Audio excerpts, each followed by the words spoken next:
ನೀವೇನು ಮುಂದೆ ನೋಡ್ತಿದ್ದೀರಾ ಇದೇ ತ್ರಿವೇಣಿ ಸಂಗಮ. ತಲಕಾವೇರಿ ನೋಡೋದು ಬಂದವರು ಈ ಪ್ಲೇಸ್ ಎಲ್ಲ ಕವರ್ ಮಾಡ್ತಾರೆ, ಅದಕ್ಕಾಗಿ ತೋರಿಸ್ತಿದ್ದೀನಿ ಅಷ್ಟೇ. ಸೊ ನಿಮ್ಮ ಮುಂದೆ ಏನು ಕಾಣಿಸ್ತಿದೆ ಇದು ತ್ರಿವೇಣಿ ಸಂಗಮ. ಈ ತ್ರಿವೇಣಿ ಸಂಗಮದಲ್ಲಿ ಬರುವ ನದಿಗಳು ಯಾವ್ಯಾವು ಅಂತಂದರೆ ಕಾವೇರಿ, ಕನ್ನಿಕೆ, ಸುಜ್ಯೋತಿ. ಸೊ ಇಲ್ಲಿ ಸ್ನಾನ ಮಾಡೋದಕ್ಕೆ ಸ್ನಾನದ ಮನೆಗಳಿದ್ದಾವೆ, ಬಟ್ಟೆ ಬದಲಾಯಿಸೋರ್ಗೂ ಇದು ಉಪಯೋಗ ಆಗುತ್ತೆ. ಈ ತ್ರಿವೇಣಿ ಸಂಗಮದಲ್ಲಿ ಸ್ನಾನ ಮಾಡಬೇಕು ಅಂದ್ಕೊಳ್ಳೋರ್ಗೂ ಸಹ ಫೆಸಿಲಿಟಿ ಇದೆ.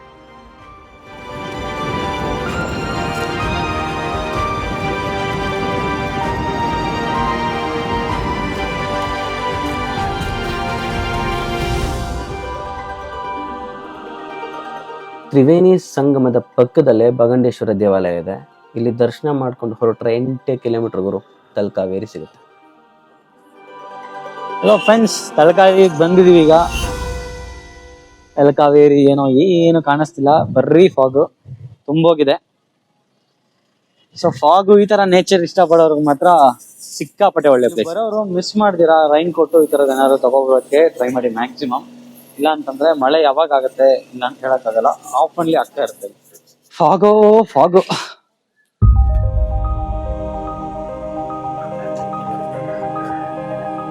ಫಾಗು ತುಂಬಿದ ದೇವಸ್ಥಾನ.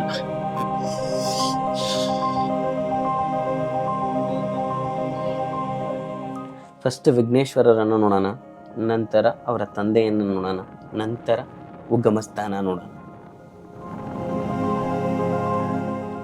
ಬಂದವರೆಲ್ಲ ಫೋಟೋನೇ ಗುರು, ಎಲ್ಲ ಫೋಟೋ ಪ್ರಿಯರೇ ಇದ್ದಂಗಿದ್ದಾರೆ.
ಇಲ್ಲಿಗೆ ಒಬ್ಬರು ಸ್ಪೆಷಲ್ ಗೆಸ್ಟ್ ಕೂಡ ಬಂದಿದ್ದಾರೆ.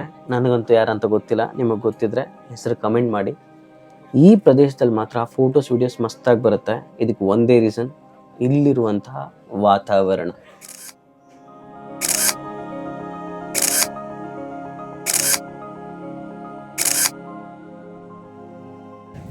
ಇವಾಗ ಕಾವೇರಿ ಉಗಮ ಸ್ಥಾನವನ್ನು ನೋಡೋದಕ್ಕೆ ಹೋಗೋಣ ಬನ್ನಿ.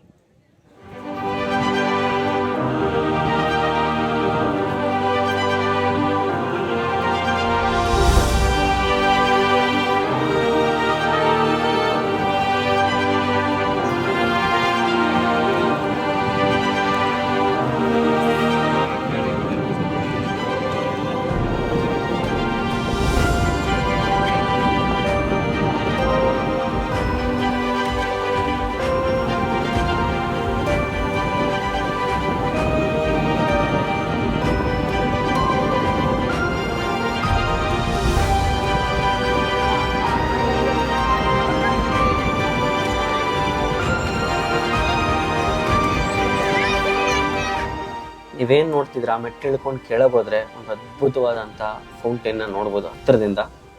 ಬಟ್ ಅಲೋ ಮಾಡ್ತಿಲ್ಲ, ಏನು ಮಾಡೋಣ. ಸೊ ಅದ್ಭುತವಾಗಿರುವಂಥ ವಾತಾವರಣ ನೋಡಿ, ಮೇಲಿಂದನೇ ಆ ಪ್ಲೇಸ್ನ ತೋರಿಸ್ತೀನಿ.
ನೋಡ್ತಿದ್ದೀರಲ್ಲ ಜನಸಾಂದ್ರತೆ, ಅದು ಈ ಮಳೆಯಲ್ಲಿ.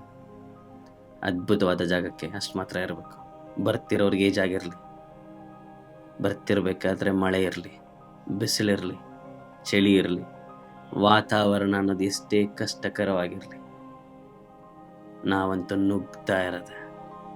ಛತ್ರಿ ಇದೆಯೋ ಇಲ್ವೋ, ರೈನ್ ಕೋಟ್ ಇದೆಯೋ ಇಲ್ವೋ, ಬಂದಿದೆಯೋ ಅಂದಮೇಲೆ ಹೋಗಲೇಬೇಕು. ಯಾಕಂದರೆ ಕಾವೇರಿ ಅನ್ನೋದು ನದಿ ಅಷ್ಟೇ ಅಲ್ಲ, ಕನ್ನಡಿಗರ ಆತ್ಮಗೌರವ. ಈ ಪ್ಲೇಸ್ಗೆ ಅತಿಯಾದ ಪ್ರೀತಿ ಕನ್ನಡಿಗರಲ್ಲಿರುತ್ತೆ. ಇದು ಕಾವೇರಿಯ ಉಗಮ ಸ್ಥಾನ. ಬನ್ನಿ, ಅದ್ಭುತವಾಗಿರುವಾಗಿರುವಾಗಿರುವಾಗಿ. ಫ್ರೆಂಡ್ಸ್, ವಿಡಿಯೋ ಇಷ್ಟ ಆಗಿದ್ರೆ ಲೈಕ್ ಮಾಡಿ, ಕಮೆಂಟ್ ಮಾಡಿ ಆ್ಯಂಡ್ ಶೇರ್ ಮಾಡಿ. ರೀಸನ್ ಏನಂತ ಗೊತ್ತಿಲ್ಲ, ಯಾಕೋ ವಿಡಿಯೋಸ್ ಜಾಸ್ತಿ ವೈರಲ್ ಆಗ್ತಿಲ್ಲ, ತುಂಬ ವ್ಯೂಸ್ ಬರ್ತಿಲ್ಲ. ಸೊ ರೀಸನ್ ನಿಮಗೇನಾದ್ರು ಗೊತ್ತಿದ್ರೆ ಕಮೆಂಟ್ ಮಾಡಿ. ಬಟ್ ವಿಡಿಯೋ ಇಷ್ಟ ಆಗಿದ್ರೆ ಮಾತ್ರ ನಿಮ್ಮ ಫ್ರೆಂಡ್ಸಿಗೂ ಫ್ಯಾಮಿಲಿಗೂ ಶೇರ್ ಮಾಡಿ. ಇಲ್ಲಾಂದರೆ ನನ್ನ ಕಷ್ಟಕ್ಕೆ ಬೆಲೆ ಇರಲ್ಲ. Thanks for watching.